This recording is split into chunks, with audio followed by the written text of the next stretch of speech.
George Washington's face has been on the dollar bill since 1869, but here's what's wild. He almost wasn't. The very first dollar bills didn't have presidents on them at all. They featured Salmon P. Chase, who was the Treasury Secretary during the Civil War. Chase literally put his own face on the money. Imagine that level of confidence. But the truth, it's somehow stranger than theories. Today, we're breaking down all 13 symbols hidden on the dollar bill, and by the end, you'll never look at your money the same way again. Stop scrolling for a moment and take a deep breath, because what I'm about to tell you is not an accident that you're hearing this now. Before you listen further, I need you to lock in, like, share, and type, not as a formality, but as an act of appreciation. Let's start with the most obvious thing nobody actually understands. Washington earned his spot for a reason that goes beyond being our first president. He did something no other powerful person in history had done before. When the Revolutionary War ended, Washington commanded the entire Continental Army. He could have declared himself king. His officers even suggested it. America was broke, chaotic, and desperate for strong leadership. And Washington said no. He voluntarily gave up power and went back to his farm. This shocked the world. King George III of Britain said, if Washington did that, he will be the greatest man in the world. That's why he's on the dollar, not just because he was first, but because he proved America was serious about something radical. That power comes from the people, not from whoever has the biggest army. But Washington's portrait isn't the only face on this bill. Look closer at the front, and you'll spot something most people miss entirely. That green circular seal on the right side. It's the official stamp of the U.S. Department of the Treasury, and it's been guarding your dollar since 1969. Inside the seal, you'll see a shield with 13 stars above it, a key, and the scales of justice. The key represents official authority. The scales represent fairness in economic policy. And those 13 stars, we'll come back to that number because it appears everywhere on this bill for a very specific reason. But here's the detail that gets overlooked. The Treasury seal used to be different colors on different bills. Red seals meant it was a United States note. Blue seals indicated silver certificates, which you could actually exchange for real silver. Green seals, which we have now, mark Federal Reserve notes, which are backed by, well, trust, just trust. That shift tells you everything about how money evolved. We went from this paper is worth something physical to this paper is worth something because we all agree it is. That's not a conspiracy, that's just how modern economics works. The green color itself has a practical origin. It was cheap, plentiful, and really hard to photograph back in the 1800s, which made counterfeiting more difficult. But if you think that seal is interesting, wait until you see what's floating above Washington's head. Right at the top, you've got two pieces of text that seem boring but tell a fascinating story. Federal Reserve note means this isn't actually government money in the traditional sense.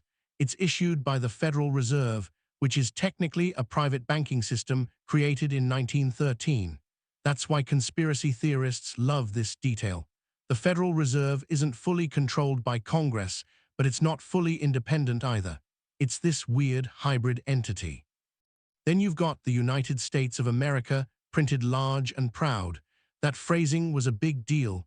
Early Americans debated endlessly about what to call this experiment. The United States implies a collection of separate states working together. It wasn't a given that this union would last. Many thought the states would eventually go their own ways. The fact that we're still printing the United States of America on every bill 200+ years later is basically a daily reminder that the experiment worked.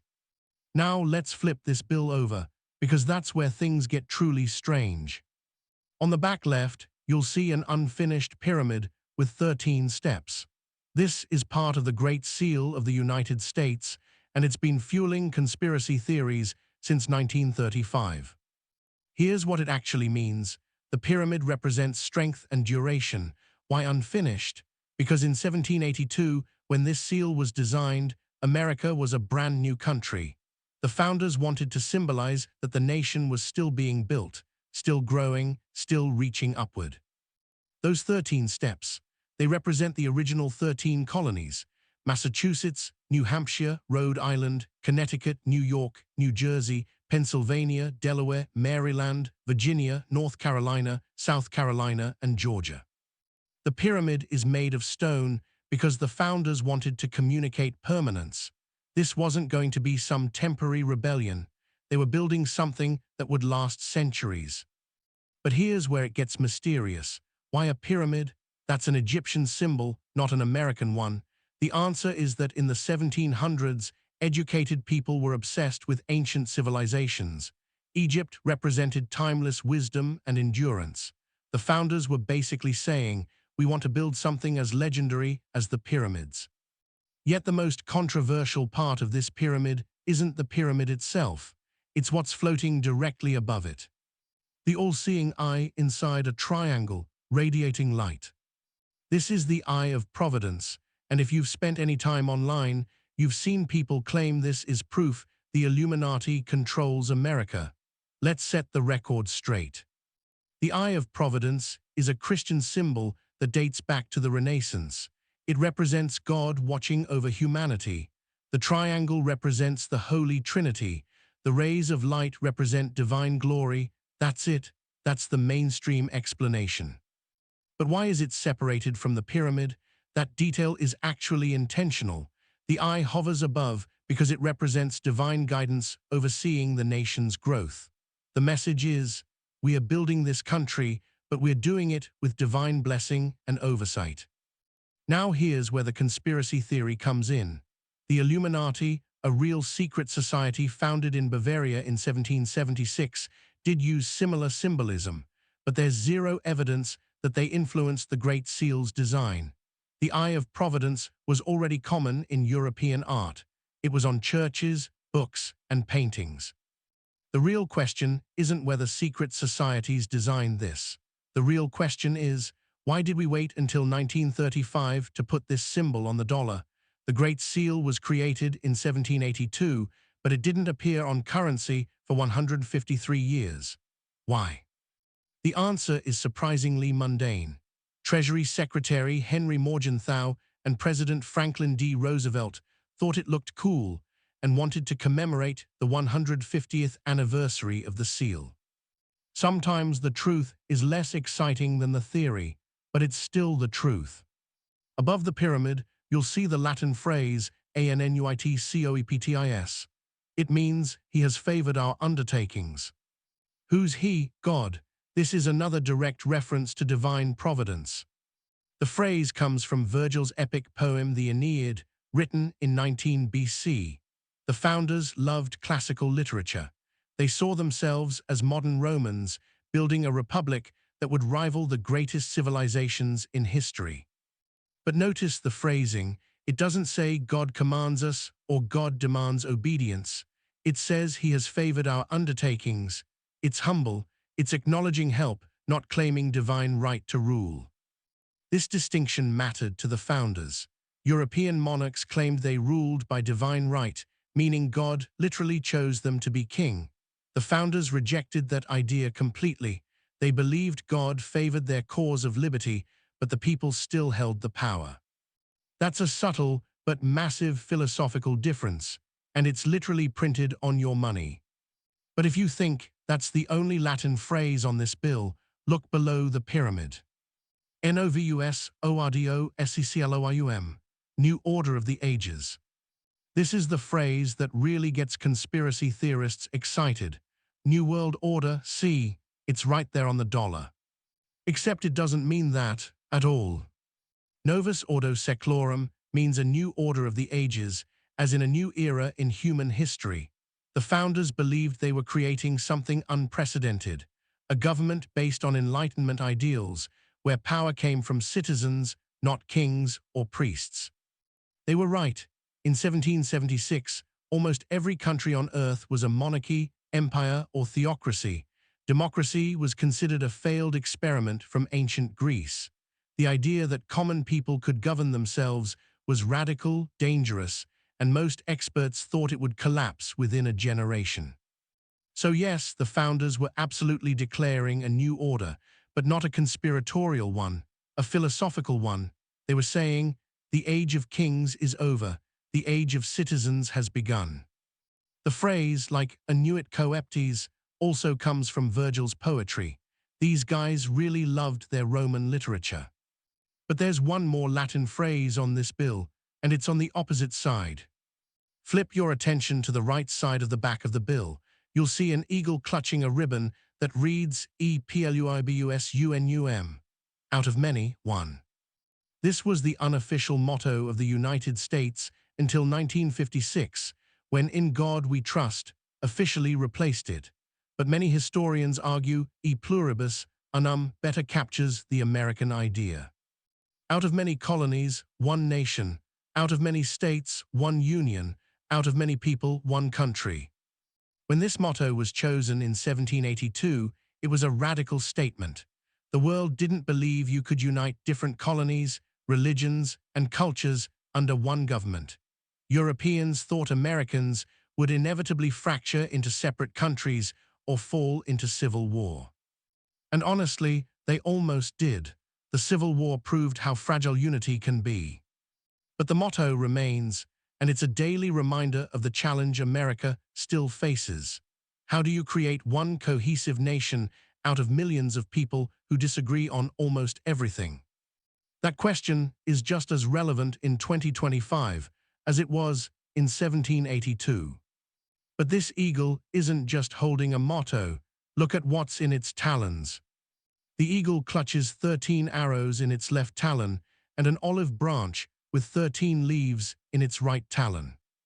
The symbolism is deliberate. The olive branch represents peace.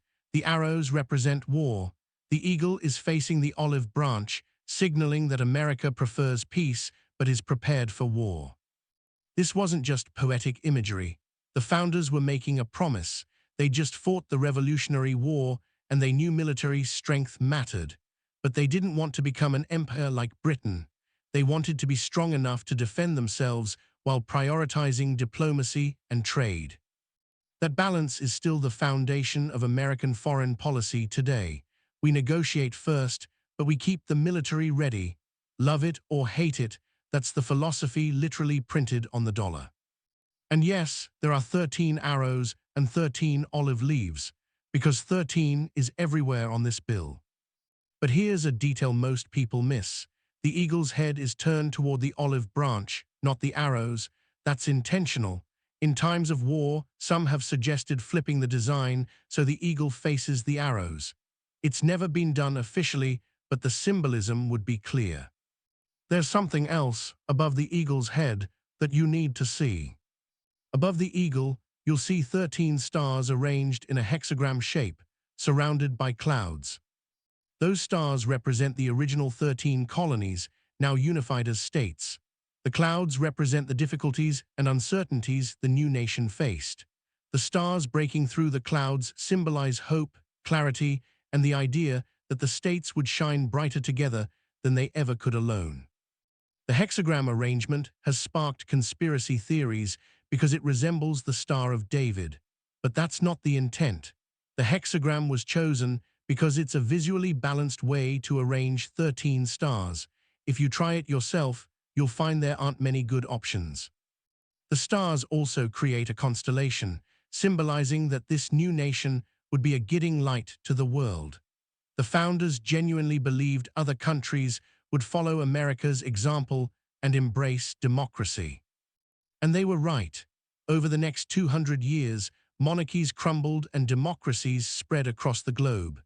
The American experiment inspired revolutions in France, Latin America, and eventually much of the world. Those 13 stars weren't just decoration, they were a prediction. The bald eagle was officially chosen as the national bird in 1782, but it was controversial.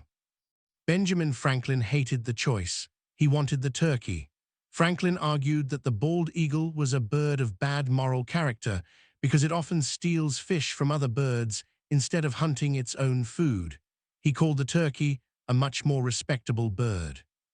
But the eagle won because it symbolized strength, courage, and freedom. Eagles are powerful predators. They soar high above the landscape. They're distinctly North American. Plus, let's be honest, the turkey would have been embarrassing. The eagle on the dollar bill is holding symbols of peace and war, flying above a shield and looking toward the olive branch. It's a complete representation of American identity, strong, independent, ready to defend itself, but ideally peaceful. The shield on the eagle's chest is also important. Notice there's no support holding it up. That's because America's strength comes from within, not from relying on other nations. The shield stands on its own. This detail mattered deeply in the late 1700s, when European powers expected America to collapse and beg to become a colony again. But we're not done with symbols. There's one more design element that hides in plain sight. By now, you've noticed that the number 13 appears over and over and over. Let's count them all. 13 stars above the eagle. 13 stripes on the shield. 13 arrows in the left talon. 13 leaves on the olive branch. 13 olives on the branch. 13 steps on the pyramid. 13 letters in Annuit Coeptes. 13 letters in E Pluribus Unum. That's not a coincidence. It's a deliberate tribute to the original 13 colonies that declared independence from Britain. But here's what's fascinating. 13 is considered an unlucky number in Western culture. Friday the 13th, never 13 guests at a dinner. Hotels skip the 13th floor. The founders didn't care. They took an unlucky number and made it sacred. They turned superstition into symbolism. They said, "We are the 13 colonies, and we're going to build the greatest nation on earth." And they repeated that number everywhere on our national seal to make sure nobody forgot it. But there's one more symbol we need to talk about, and it's the strangest one of all. At the base of the pyramid, you'll see Roman numerals, MDCCLXXVI. That's 1776, the year of the Declaration of Independence. But here's what makes this interesting. The Great Seal wasn't designed in 1776. It was finalized in 1782, so why put 1776 on it? Because the founders understood something crucial. America didn't begin with the Constitution in 1789. It didn't begin with the end of the Revolutionary War in 1783. It began with an idea in 1776. The Declaration of Independence stated that all people are created equal, that they have unalienable rights, and that governments exist to protect those rights. That idea was the foundation. Everything else was just building on it. By putting 1776 at the base of the pyramid, the founders were saying, "This is where we started. This is the year we declared who we are." And they used Roman numerals because, once again, they were obsessed with ancient Rome. They saw themselves as the modern version of the Roman Republic, learning from Rome's successes and avoiding its failures. The Roman Republic eventually became the Roman Empire, ruled by dictators. The founders were determined to prevent that. They built checks and balances, term limits, and a constitution that was deliberately hard to change. Whether they succeeded is still up for debate. So here's where we need to address the elephant in the room. Is the dollar bill proof of a conspiracy? No, but here's what it is proof of. The dollar bill shows that the founders were deeply influenced by Enlightenment philosophy, classical literature, Freemasonry, many were Masons, and Christian symbolism. They were highly educated men who believed in reason, liberty, and the idea that ordinary people could govern themselves. Were they perfect? Absolutely not. Many owned slaves, denying the very freedom they claimed to champion. Women couldn't vote. Indigenous peoples were pushed aside. The ideals on the dollar bill didn't apply to everyone. But those ideals were powerful enough that future generations used them to expand rights. Abolitionists quoted the Declaration of Independence. Suffragettes pointed to all men are created equal. Civil rights leaders held America accountable to its own stated values. The symbols on the dollar bill represent an aspiration, not a completed achievement, and maybe that's why the pyramid is unfinished. Here's the controversial part. Some people look at these symbols and see a nation founded on noble principles struggling to live up to them. Others see hypocrisy, lofty words from men who didn't apply them equally. Both perspectives have merit. What you can't argue is that these symbols are meaningless. Every element on the dollar bill was carefully chosen to communicate something about American identity. Whether you think that identity is admirable or flawed, it's undeniably intentional. And that brings us to the bigger question. There's actually a 14th symbol we didn't cover: "In God we trust." That phrase wasn't added to the dollar bill until 1957 during the Cold War. Congress wanted to differentiate America from the atheist Soviet Union. It wasn't part of the original design. Some people argue it belongs there because America was founded on religious principles. Others argue it violates the separation of church and state. It's been challenged in court multiple times and has always been upheld. But here's what's interesting. "In God we trust" replaced "E pluribus unum" as the national motto. We went from "out of many, one" to "in God we trust." That shift tells you something about how America's identity evolved. In the beginning, the focus was on unity despite differences. By the 1950s, the focus shifted to shared faith as the foundation of American values. Which motto better represents America? That's not a question I can answer. It depends on which version of America you believe in. But it raises a deeper question about these symbols. Do they still mean what they were intended to mean, or have they evolved into something different? The founders put the Eye of Providence on the seal to represent divine guidance. Today, some people see it and think Illuminati conspiracy. That's not what it meant in 1782, but meanings change over time. Symbols are living things. They mean what each generation decides they mean.